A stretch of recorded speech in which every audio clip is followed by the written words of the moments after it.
Exactly 20 minutes past the top of the hour. Welcome to Good Morning Uganda Extra. We apologize for a delay, but was on purpose because we wanted more issues regarding the girl child education, and like you saw, two young ladies that are pushing for this cause. So we dedicated some of our time of Good Morning Uganda Extra into this. Once again, I'm Robert Chirabo Nyonyitono, and I'm with my colleague, that is Jagenda Zikusoka Semakula.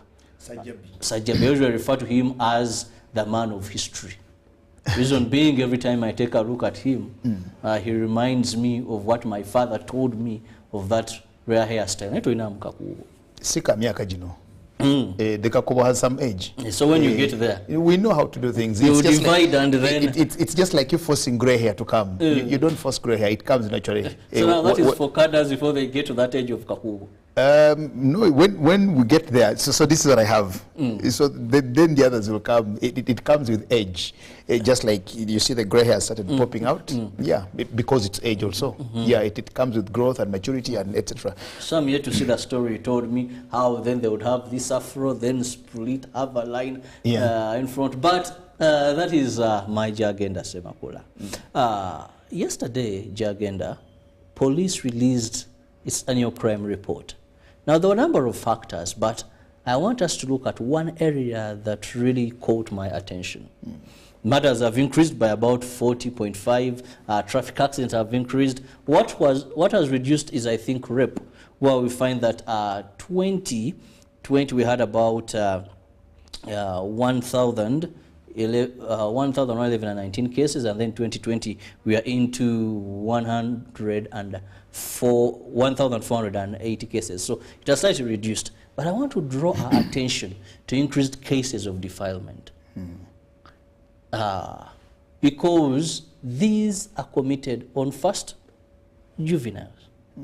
Second, people who do not consent. Even if you think about they consented because I bought her sweet, I did this, I promised that, still under our laws, these are minors whose sense of judgment and reason is not yet proper enough to make the right decisions.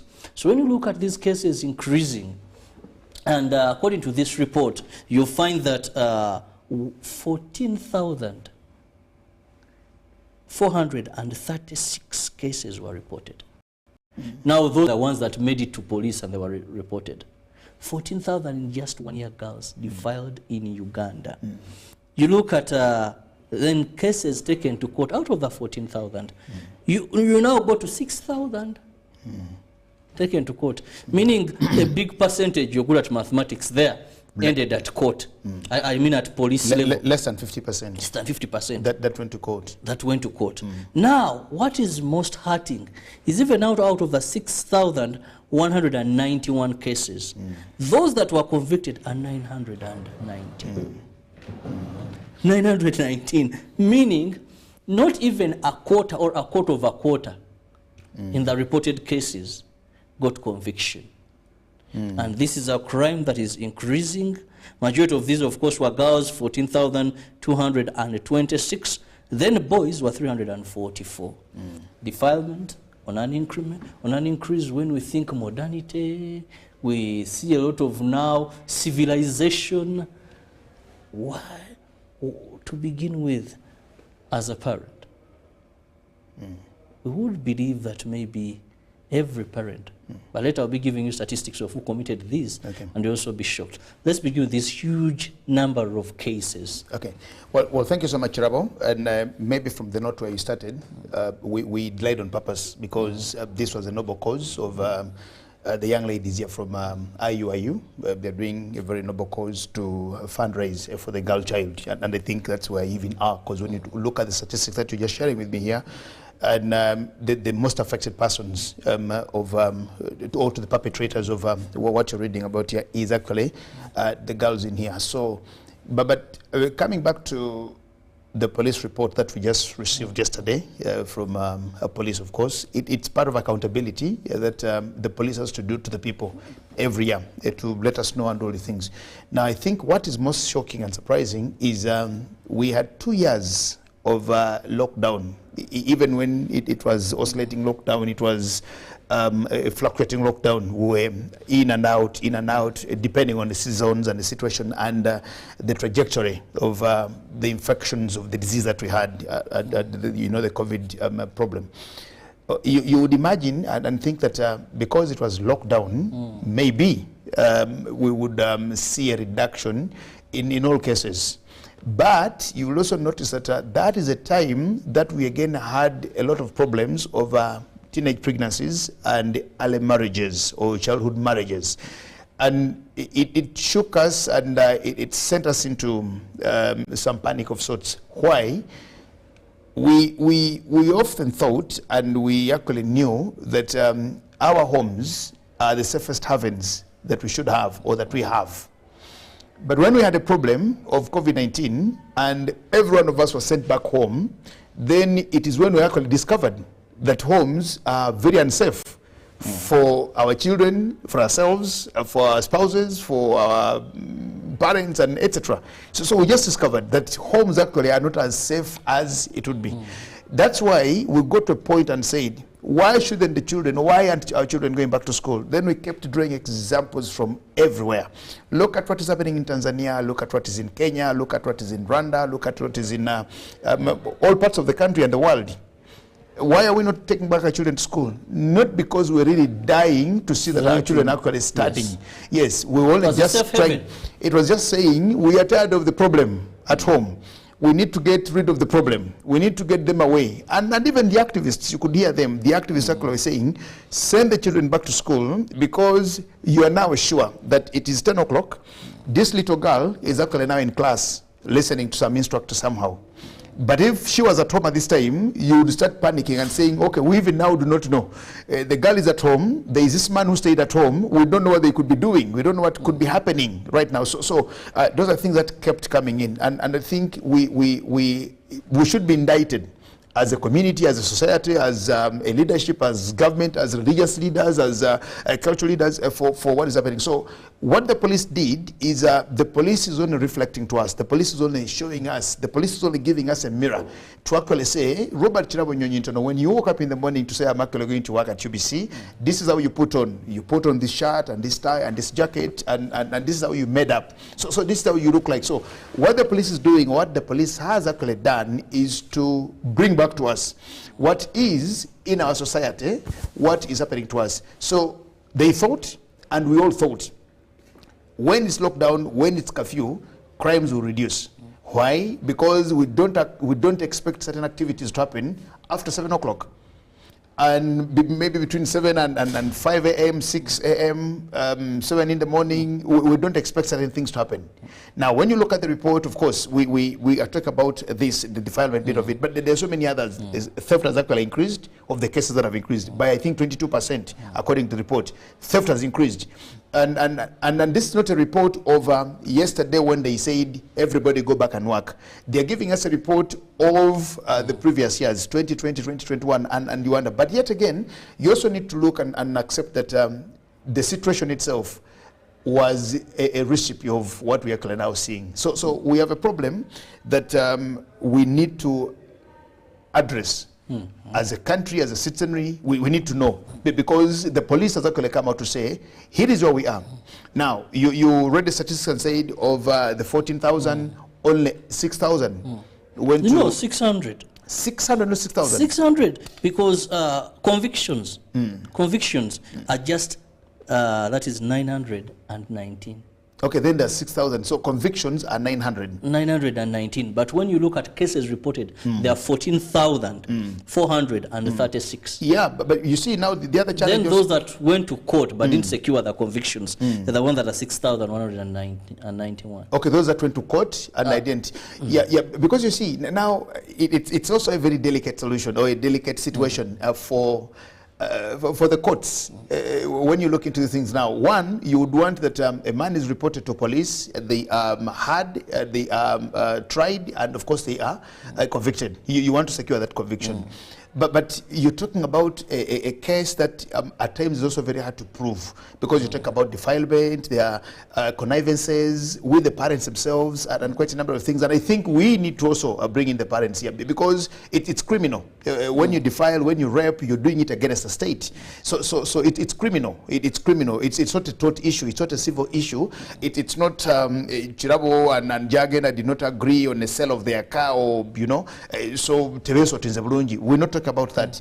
But even the convictions now, quite a number of things need to explain to us why of all these cases, because before they get to court, that's why actually the police will tell you we have 14,000 cases that were reported to us because we report to police.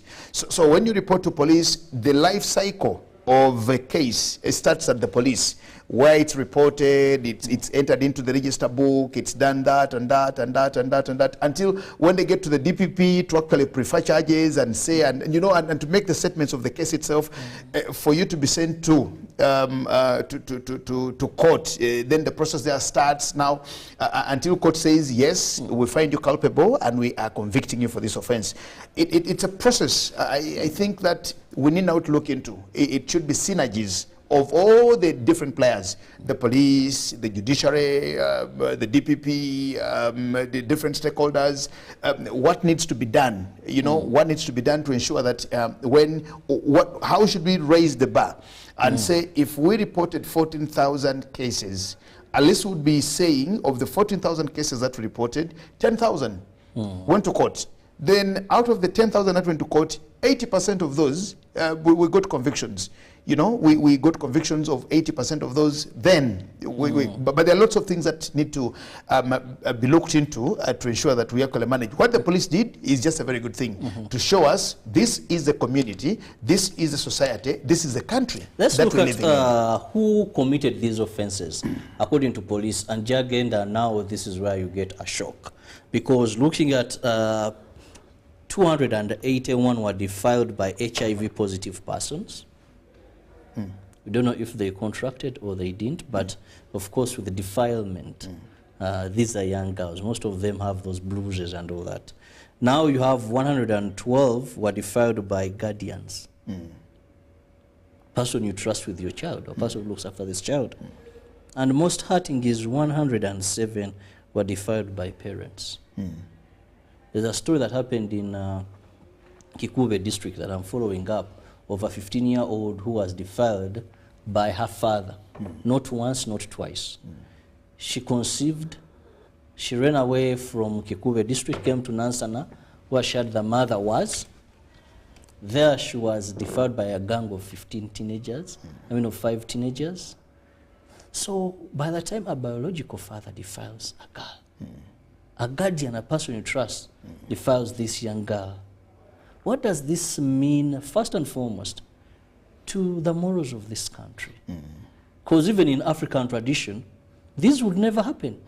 If they did, it was an abomination. You'd even be chased out of the clan. You would be a societal reject. Where did we go wrong?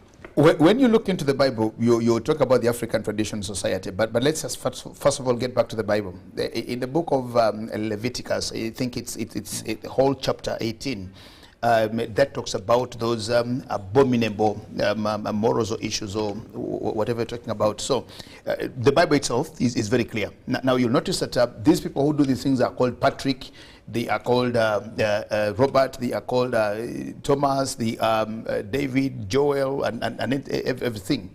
So the Bible itself is against that. Now, when you come to a penal code, a country's penal code, I think it's section 145 of the penal code. It also talks about what we call the unnatural sex offenses or unnatural sexual offenses. Now, of the many unnatural sex offenses listed in there, incest is one of those.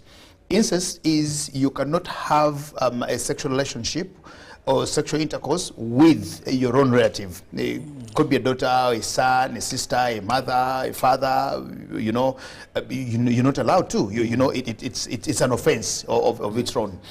But how does somebody get to that level? Of course, as we're talking about now, we have guardians. These could be uncles or aunties or stepfathers or whatever it is, stepdads, and those guardians, or somebody's taking care of this little girl, and they see her growing up, and then, you know, she's 15, she's 16. To them, she looks ripe for whatever they want to do with her, and there are all those things. Then, of course, it becomes unthinkable, very abominable when it now comes to the parent. Father. Exactly, to the parents themselves. Even when you just adopted the child, you know, she looks at you as the father figure. She looks at you as the father. She looks at you as the dad. Now, how about your own biological? Now your daughter to you looks like your wife. Your daughter looks like another prostitute on the streets or whatever that is. So you don't know what to say about that. Now the law needs to take its course, but look at where we are. What in the first place comes into the mind of somebody to actually say, she's not only young, she's not only under the age, but she's even my own daughter. What comes into somebody's head when they are thinking of the unthinkable to actually get there? And like I said, the police is only giving us accountability, coming to us to say, you people, we have a whole lot of cases here. But of these cases, this happened this way, this happened this way, this happened this way, and of these, we actually had a case that was reported to us, and it is a father who did this to their own biological daughter or daughters, and so we have them. This father was reported, and another father was reported, another father was reported, so it still comes back to all of us. So we just thank the police for giving us the statistics, for letting us know, because you and me can't know, because this did not happen at national level, at a national scene where it's visible to all of us. Wherever it happened, the police got it. Now the police put it in their national report to actually tell to us this is what is happening. So it comes back to all of us now as a society. Where did we go wrong? What needs to be done? What causes a parent to actually do that? What causes children, a brother and a sister, to actually maybe make one another pregnant or something like that?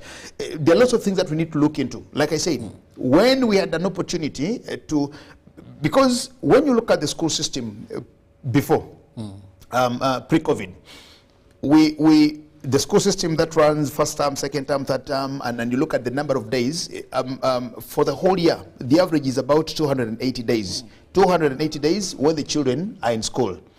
280 days of the 365 days is your children are under somebody's stewardship somewhere. And they're safe. Getting instructions. We used not to think maybe that they're safe because we used to get also these small flickers here and there of a teacher has molested, a teacher has done this, a teacher has defied, a teacher has done this. We've seen this, we've heard about things happening to our children. Now you send your daughter to school and there's this monster of a teacher who does not see a pupil in class, and the teacher is actually teaching and looking at this girl. He's seeing maybe wife material or a girlfriend, whatever that is. So we had that, and of the whole year we had just about 70 days to stay with our children in the homes, divided into 3 terms when they come to us for holidays, and we thought, well, we needed to stay more with our children because school system takes our children away from us for quite a long time. Now, it came to us that COVID now came and forced our children back to us. Which was a trap. Which was actually a trap instead. Now, when they came back, we're getting those cases because now this jobless man who has lost his job, he's seated at home. He has no money. He has no money, exactly. Maybe even if he would have gone out to find a woman or something like that, he knows he will not find a woman out there. But there is a girl walking in the compound, there is a girl in the house, there is a girl serving him, their own daughters. And you know, he feels she's actually my own daughter. I don't have to go and even poach a woman elsewhere when there is actually one loitering before me and in my house. Then, so COVID has done all these things to us. We just need now know what to do. Churches should come up, mosques should come up, religious leaders should come up, NGOs now should leave alone all the other things that Western take a lot of their time and concentrate on this. We now need to all find solutions and answers to how do we manage this problem, because it's killing the country, it's killing the nation. Well, let's also look at the pattern of this problem. Which districts, which area is it more rampant? in our country. You will be shocked that Mukono registered majority of the cases. Mukono district, that is 100 cases were registered, followed by Ruwero, which had 76, Mubende 74, Masaka 71, Kampala 70, Buyikwe, Buyikwe here, 62 cases, that's all Uganda now. That's all Central Region. Yes, that's what we're trying to look at. Now, Mbarara comes in with 41, and the Nansana, I don't know why they chose Nansana. It's not a district, but police captured it as Nansana among districts, had 59 cases. Now, these are kind of urban centers. So only Nansana, an urban center in Wakiso district, has more crimes than the whole of Mbarara. The whole of Mbarara, yes. I don't know what is Nansana. Nansana. And Nansana is 50% of Mukono. Is that so? Because Mukono is 100 and Nansana is 59. Yeah, about 60% of Mukono. What do you make of this pattern? No, I think urbanization and lots of things, because the places that you're talking about here are urban places. They're in the center. There is where things happen. This is where much of the things happen. Now, there are so many things are causing us all these issues and problems and etc. Internet, social media, the lifestyle that we live. And maybe because here is where we possibly even can report. I don't want to think that you have 100 cases in Mukono and you don't have 100 cases in maybe Lamuo. You know, or you don't have 100 cases in Moroto. Maybe it happens in Moroto and nobody goes to report. Maybe it happens. I had an opportunity to interact with the Ministry of Gender, and I think they're addressing the same issues here. And one of the things that they realized, I think the person in charge of this at the office of the DPP was highlighting a problem where I think they were failing to reprimand some people, I think in Luoka, because the parents of the victims connived again with the perpetrators, and somebody actually, it came from a third party, that the parent knows my daughter has been defiled, she's possibly pregnant at 14 or 15 or 16 or even below that, and they know that maybe the person who has done that comes and threatens them or even just compensates them and says, I'll give you some money. They give them a few shillings because it can't even be 1,000,000 shillings. Give them a few shillings, and the parents just know how to sort it. Say, after all, she's even not going to class. Even when she goes to class, she's not a very good performer. She's not. They have all these drama in their heads that they use as excuses. So you could find that Mukono raises this out of vigilance. That it happens and somebody runs to police and says, I am actually reporting a case. Because you have 100 cases, because 100 people came to report the cases. You don't have maybe a case in District X because nobody went to report. Not that maybe it didn't happen. So I'm only thinking... It was basically concealed or dealt with at exactly. that level. Or people do not even know what to do. But it has happened, and the next thing is... Because you see, you are talking about defilement, that you may only be able to tell when this girl all of a sudden turns out pregnant. And the pregnancy doesn't happen today when she's defiled today. She could have been defiled multiple times. Sustained injuries. And they could, yes. But you see, we are talking about even absentee parents in some homes where the parents even want to run away from their own homes because they do not know what to do. You hide, find a way to stay. You leave something at home and say, I will not go back home until they've etten and close business. So you only come to sleep. Yes, exactly. So the injuries that your daughter got, you may not be able to see them. How we relate with our children, how we live with our children, also talks a lot of things. Our children free with us to actually come and explain to us all these things. There are men who go because you didn't get money.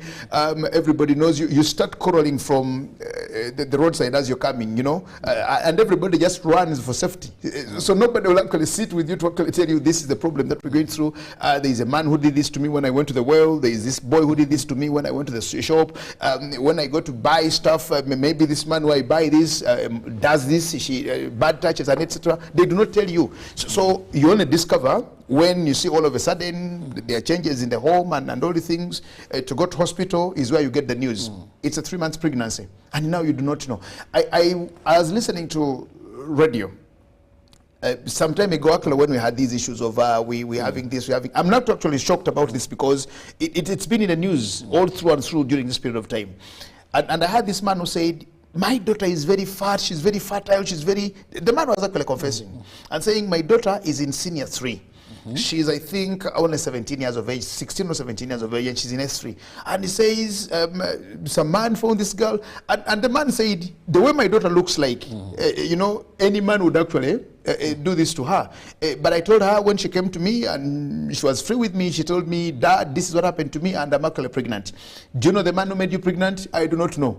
And said, okay, now I'm just going to have an anonymous grandchild. So I said, my daughter is in S3, but that was, I think, in the early 2021, around March or thereabout. So by this time, the girl has actually given birth, and I'm sure she's going back to school. And said, it's okay. I'll help my daughter give birth. I'll keep the baby and rehabilitate my daughter and send her back to school because that's the only thing I can do. And the man was actually saying, I will struggle to ensure that my daughter stays and keeps in school because so I don't want what happened to me to happen to my daughter. And I said, yes, because maybe what was the girl promised? Something because of a mbeda. The girl was promised this. Yes, we now have competition of having smartphones. Yes, you series after series. And somebody tweeted yesterday and said, in Uganda, where the prices of fuel have risen and people are saying they can't afford fuel, you have rising prices of commodities and basics that people need. But it is in Uganda where you lose a phone today and you have $1 million shillings to buy another phone. You're complaining about a bar of soap, but you can find another phone. You're dying to have a phone. New series is out. Then exactly. People, before you even lose a phone or something has happened to your phone or the phone is broken down or anything, somebody just says, no, I have this iPhone, but they've released another iPhone, so I need to get the newest version of the iPhone. So they go and buy these things. Getting our priorities is wrong. Yes, people go to the little they have. Those exactly. But Jagenda, in the interest of time, when we talk about defilement in our law books and in our constitution, right from the penal code, it is one of the crimes that attracts the most deterrent and threatening punishment. Life imprisonment previously attracted death if found guilty, if convicted by law. Not previously. The law has never changed. Because now one will say, well, you won't go for the hanging, for the gallows, but what you're going to get. But you see, death penalty is still here. It just doesn't happen, but it's still here. Okay. So nobody should attempt it. It is still here. It's never been abolished in this country. It's not been done. I think the last time we had that, the last time we saw people being hung to death was in 1999. Wasn't that the Sebirumbi? Yes, in 1999. In 1999. And I think we're supposed to have done it again in 2001 and in 2004. It should happen after every 3 years. The Commissioner General of Prisons keeps on telling me, I direct with him, that our gallows are ready. Yeah, they are there. And they are there. People to do exactly. this are ready. Yes, exactly. All we wait for is, should we tell? And you see, now you talk about life imprisonment and stuff like that. There was a case, I think, in 2014 about a girl who spearheaded that, of course, Susan Chigula. She was a convict at Luzira. There's what they call the Susan Chigula case, where the Supreme Court ruled that once you go through all the courts up to the Supreme Court, and you're supposed to suffer death, you're condemned to suffer death. And once you go through the Supreme Courts, your conviction is upheld and you don't die, you're not killed in 3 years, then it reverts now from death to life imprisonment with remission and etc. So I don't think, well, it's also inhuman to kill somebody because death is not a punishment. It comes to you, whether you defiled or raped or death will definitely come. You can avoid going to prison. You need deterrent. Yes, you can struggle not to go to prison by not defiling, not raping, not committing all these offenses. But you cannot run away from death, even if you decide to be as holy as the Pope or now, etc. Going back to the issue in place, with a very good law in place, because most of the times we look and we hide under the legalities. The law is weak, therefore it's not deterring enough for defilement in particular. Like we said, the law is very, very strong. Why are we seeing this crime despite a very good law? With defilement, we expect that even, it's not that it is a state. This is not Chirabo versus Jagenda. It is government of Uganda versus. We have lawyers that do pro bono. We've had It is a crime that attracts a lot of attention. But why is it still prevailing and increasing, even in the modern day of civilization? It is the easiest thing to do. All of us cannot break into banks, but we can defile. Yes, exactly. It is easier to defile than to go and break into a bank. It is easier to defile than to go and you know, to go and get a gun to fight against, to do terrorism. You know, it is easier to defile. Now, they've just given you statistics of a man who defiles their own children. Because you have the children with you there. So then what should protect? Where would we run to? It is easy, like you said. The law is there, would say, let Parliament work on a tougher law. What should we do to reduce this? We can't steal in 1 year, yeah, but 1 year, 12 months, but you see, Chirabo, 14,000 girls. But you see, Chirabo, that's what we're actually talking about. You'd want to wake up one day and the police tells you, for year 2022, we didn't have a defilement case. Because I'm not thinking that somebody plans it and says, this year, I am actually making a resolution to defile 4, 5, 6, 7 girls or 10 girls. What happens? How does it happen? The other day, the Daily Monitor gave us a headline. 14 million Ugandans have mental issues. And somebody made a joke and said, even the person who did the study themselves must also maybe have a mental problem themselves also. So who is, that's about 30% of the population. But we need to ask questions and say, what causes that? Why can't we break into banks every day because we don't have money? Security. We pass by banks every day and you know, I actually deposit in this bank. But I don't have money in this bank. But I know there is money in this bank. But you can't say, I am going home without anything to eat and it is 8 o'clock or it is coming to midnight. Let me break in this bank and get money. You don't do that. You don't just get onto the road and say, because I don't have a car, I should pull Chirabo out of his car, get into his car and I drive it and take it away. Because it's not that easy. So that's why pickpocketing is somebody sees you on the phone very careless and reckless, then they come and pull your phone and run with it because they can do that. So similarly to defilement cases, now the laws are there.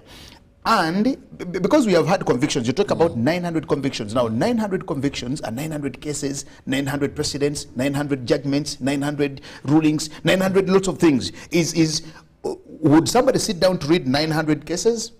Yes, you can. After how long? Because if you just read the cases and say, okay, what did this particular judge say in this case? What did this particular judge say in this case? What did this particular judge say in this case? Now, that is a test of the law, and the law, it tells you is if we get you, or if the case is reported and all the ingredients are looked into and the case is looked at conclusively, then we can actually secure a conviction. Then we say, man X, go to jail, be there. Now, they will be there. For how long? Judgment has actually given them that. How about the very many whose cases were just reported and it ended there? What's the problem? Now we have lots of things. You talk about corruption, you talk about all the things. What happens now? The police needs to tell us, when you received 14,000 defilement cases, you only managed to send 6,000 to court. That's less than 50%. What happened to the remaining 50 or 60%? What happened to that? When they go to court, we tell court, or we ask court, you got 6,000 court cases here, you only managed to give us 900 convictions. What happened to all the others? Where did they go? What befell of them? What happened to them? We need to keep asking all these questions. And of course, every other stakeholder will tell us. They will tell you, we had this case, but we couldn't either. What is happening to the other cases? Are they still before court? Were they dismissed? Were the persons acquitted? What happens? We need to, to understand from them. So I think it is a holistic process that needs to involve and engage all of us, because like I said, it is easy to do because the persons that are meted onto the scene are very vulnerable. Now we talk about young girls. From the records that you're sharing, young girls, but even young boys, we look at people who are vulnerable. That it is a father who does it to their own daughter. Finally, Jagenda, it is a guardian who does it to somebody they're taking care of. Do you think we've taken this issue and given it due priority as it should be, as a country? Finally, maybe from that, I don't know whether you're closing this down, but you see, we are into the budgeting processes. We are budgeting now. and we are deciding how much money we need to put to infrastructure, how much money we need to put into building roads, railways, flyovers. Salary enhancement. These are leave alone the salaries. Me, I have no problem with the salaries. People need the salaries. But look at infrastructure development, that we're now building flyovers. If you've not been to Kampala, the other day I actually drove with somebody who lives in Kampala. He lives the other side of East Kampala. We were driving to Entebbe, and for the first time in so many years, we passed by Queensway and said, hey, there is they are building flyovers and see but I'm talking about somebody who lives in East Kampala, but he has not crossed Queensway to go to Entebbe for the last about 3-4 years. He lives that side, but he's in Kampala every day. Now, even when we do all the things and negate what we call the social development, the social development is very important. Now, who are we building for the flyovers? Who are we making for the roads? That's why you find it very easy in this country when there's just a small protest of walk to work, like a demonstration here, somebody goes and picks a pavement from the road. Somebody goes and gets a tire from wherever they get it, puts it on the road, burn the tarmac away, because they feel it doesn't concern them. If somebody gets an axe and maybe hits something, and that kind of destruction. When we're in school, the time I used to go to school, the time I was still in school, secondary school, I studied at a time when there were so many riots in schools. And rioting was actually part of the day. We could even riot for food. We in my school, Tororo College was known for strikes. And you know, just a special meal. A special meal to us was rice and meat. Special meal. But if a special meal is supposed to come and doesn't come, we could try to burn down the school because of rice and meat in school. But you know, we used to, you riot, you break glasses, you do all the things, and you forget that tomorrow you'll be sent home. They will bring parents, and they will ask the parents to actually contribute to putting back the glasses. So the same parent who pays fees is again going to look for money to build that same dormitory, that same classroom block that you broke, and it's because you don't feel entitled. You only know, I am into this school so here on it a is contract. Much as we are investing in infrastructure, social protection, health, is we need a sense of ownership. We need sense of ownership. Whatever you do, we'll build all these very good buildings. There are places you go to in Kampala and say, wow, look at this. But do we own these things? Do we have the ownership? Do we feel proud that we actually have this thing here? In relation to the defilement. That's what I'm saying. Until, I'm not even just looking at defilement as it is, but social protection is we need to inculcate, we need to teach our persons, we need, as a government, you talked about priority. Priority should be in social, because once people are socially developed, if I own Entebbe Expressway, if I feel entitlement and ownership and say this is our thing, then I'll not even defile my daughter. I'll not even defile some other person's girl. That's social protection. That there is money into social protection, mindset change, and lots of things. We talk about mindset change, and I keep asking all these people who talk about mindset change, whose mindset are you talking about? Because even the teachers of mindset also have a mindset problem. So whose now mindset? It's one of the pillars of the parish development I model. accept. But whose mindset are we talking about? You know, when you are seated in office, you think it is somebody's mindset, he who is watching TV now. When you are on radio and you talk about mindset, you try to paint a picture that you talk about the mindset of your listeners. When you are an MP and you talk about mindset, you want to try and show that maybe it's a mindset of your voters. But how about your mindset? You as this leader speak about mindset. Whose mindset are we talking about? What is the mindset of the people who are responsible? Because you and Mitch Rabo have limits to what we can do. But there are people in this country that actually can say, no, I'll put my foot down and say this thing has to happen, and it happens. So what is the mindset like? So until we also accept and say the social fiber of our country needs to be looked into. How much money do we put? That's why we steal drugs from hospitals, because we even think they're somebody's drugs. When they tell you they've opened another facility, another hospital, they will say, then I think it's some other person's hospital. We don't think we belong to it. So those are all the things that we need to look into. I must thank you so much. We've been discussing that is defilement, one of the crimes that is on an increase according to the police crime report that was released, where in our country, Uganda, just in a period of about 12 months, we registered, that is 14,436 cases of defilement.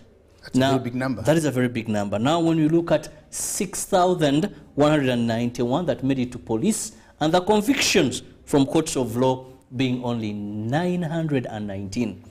Well, one would say Police, actually, if you look at the previous years, looking at 919 is a step we must commend them. But for me, I want to urge every Ugandan, treat that girl like your own daughter. For the parents, you are steward of these children. One of the things when you're finally done, those that believe in any faith, even the African tradition believes in life after death, that you'll be held accountable for your sins. And finally, to government. Many of the times I interact with police, and many members of the Child and Family Protection Unit will tell you it is greatly underfunded. It has to do a lot of work. When these cases go to police, they go to that particular unit. Transport, investigation. At one time, you find that the person who reported the case has to finance these investigations. You're going to arrest the culprit, there is no transport. So let us send tufuneka border to get kwata omusibe. Let us send omwana asolofuna police report. That one. So we need to finance this unit. And lastly, to the judiciary, please, let's avoid corruption. Police will tell you most of the times they struggle, have this investigation, but because those that commit these offenses know the magnitude of the offense and the punishment, it is one of the cases where right from police to the judiciary, there is a lot of money as people do their best to get off the hook. God bless you for God and my country. Good morning.